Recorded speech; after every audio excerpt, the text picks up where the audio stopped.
আসলে মাঝে, মাঝে আমি গাছের ভিডিও দেওয়ায় অনেকেই আমার কাছে জানতে চাইছিলেন যে আমি কি, কি গাছ লাগিয়েছি ছাদে এবং কি, কি ফল হয়েছে। আজকে আমি এগুলো সব দেখাবো। আমার কি, কি গাছ আছে এবং কি, কি ফল লাগিয়েছি। এটা হলো ড্রাগন গাছ। আর ১ম এ আমি দেখাইছি যেটা হচ্ছে গিয়া সবেদা গাছ, তারপরে হচ্ছে ওই যে ইয়া গাছ, মালবেরি গাছ। আর এটা হচ্ছে গিয়া যে ইয়া গাছ, যে ৩ ফল। এই যে পাখিতে খেয়ে ফেলেছে।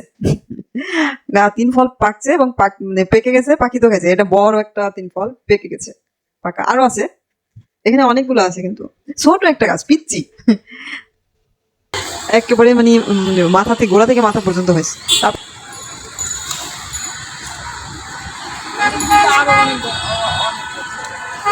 তারপর হচ্ছে পেয়ারা গাছ। পেয়ারা গাছে ফুল আসছে, ফল হয় নাই এখনো, হবে ইনশাল্লাহ। তবে পেয়ারা গাছে গোড়ায় একটু মাটি কম পড়ে গেছে। এটা হচ্ছে আনার গাছ। গত বছর প্রচুর আনার হয়েছে এই গাছটায়। এবছরও আলহামদুলিল্লাহ আনার হবে মনে হচ্ছে, অনেক ফুল আসছে। আর এই গাছটার একটা ব্যাপার হলো যে এই গাছটায় যখন খরা থাকে, প্রচন্ড রোদ থাকে, তখন গাছটা ভালো বাড়ে। মজার বিষয় আর কি। ওই কর্নারে আরেকটা ড্রাগন গাছ আছে কিন্তু। ড্রাগন গাছ টোটাল ৩টা হয়েছে। হ্যাঁ, ৩ কর্নার। মজার বিষয় আর কি যে আসলে গাছ মানে গাছ লাগাইলে অনেক অভিজ্ঞতা হয়, মানে হয়েছে লাগানোর পর থেকে। আগে তো আসলে জানতাম না। এই হচ্ছে আম, ঝড়ে আম পড়ে গেছে। এই হচ্ছে ৩টে আম আছে মাত্র। এ গাছে একটা আছে আর ওই অন্য একটা গাছে ২টা আছে। বড়ই গাছে বড়ই ফুল ধরেছিল কিন্তু বড়ই হয়নি। যাও ছিল তাও ঝড়ে পড়ে গেছে। এটা হচ্ছে কমলা, প্রচুর কমলা ধরছে, প্রচুর। আর এই মজার বিষয়টা হলো এবারই ১ম কমলা ধরছে গাছটায়। আমি তো খুবই এক্সাইটেড যে এত ১ম বারই এতগুলো মানে কমলা ধরলো। এই যে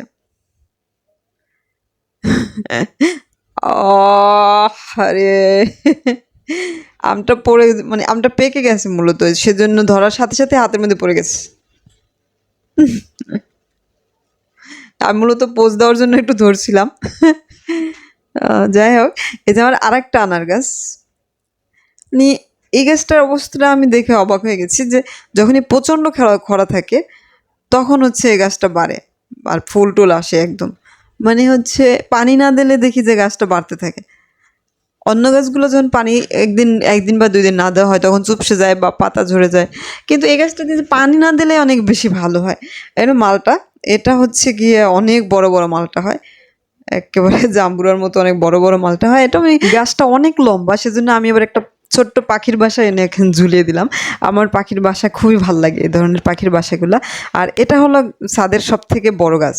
আর এই গাছটা আমি প্রতিদিন পানি দেই, কিন্তু এই নামটা আমি ভালোভাবে এখনো জানি না। আর এই ফল আমি বাংলাদেশে দেখিও না খুব একটা। তো গত বছরও প্রচুর ফল ধরছিল, সবগুলো ফল ঝরে গেছে। আর এই বছরেও আবার অনেকগুলো ফল ধরছে। আর এইটা হচ্ছে রামবুটান গাছ। এটার এখন পর্যন্ত রামবুটান হয় নাই। পানি দিয়েই যাচ্ছি ৩ বছর যাবৎ। ৩ বছর না, ২.৫ বছর মনে হয় হয়েছে। যাই হোক, তারপরে হচ্ছে নিচে এই যে আলু শাক হয়েছে। তারপরে হচ্ছে ছোট্ট একটা মেহেদি গাছ হয়েছে। মেহেদি গাছটা আমি একটা ড্রেনের পাশে পাইছি। মানে একদম পিচ্চি ছিল, আমি কনফিউজড ছিলাম যে ওটা মেহেদি গাছ তো। আর ওখানে ওই যে আমার মরিচ চারা, যে মরিচ চারার ভিডিও আমি দিয়েছিলাম, মরিচ গাছে একটু অতিরিক্ত সার দেওয়া হয়ে গেছিলো, যার কারণে বাড়তেছিল না। এখন অবশ্য বাড়া শুরু হয়েছে।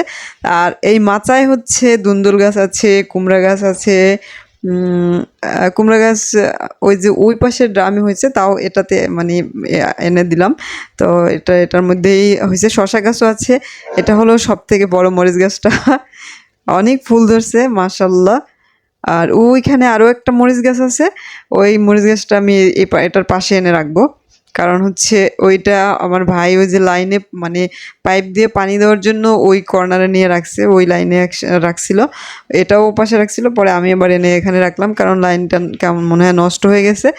যাই হোক, এটা হাতের কাছে থাকবে। আর এই যে শশা গাছ থেকে শাখা প্রশাখা বের হয়ে এটা নিচে বাওয়া শুরু হয়ে গেছে।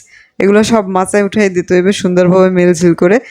আর আমার বিড়ালটা যে সে আমি যেখানেই যাই সেখানেই যায়। বিড়াল মাশাআল্লাহ এখন অনেকগুলা বিড়াল হয়ে গেছে বাসায়। এখন হলো যে তারা হলো ছাদে আসছে। এটা হচ্ছে আপেল গাছ। আমি কনফিউজড ছিলাম যে এই গাছটা আসলে নাশপাতি গাছ কিনা।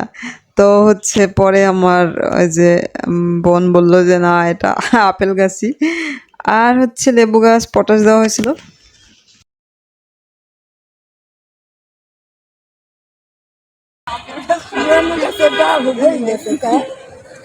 তারপরে হলো লেবু গাছ।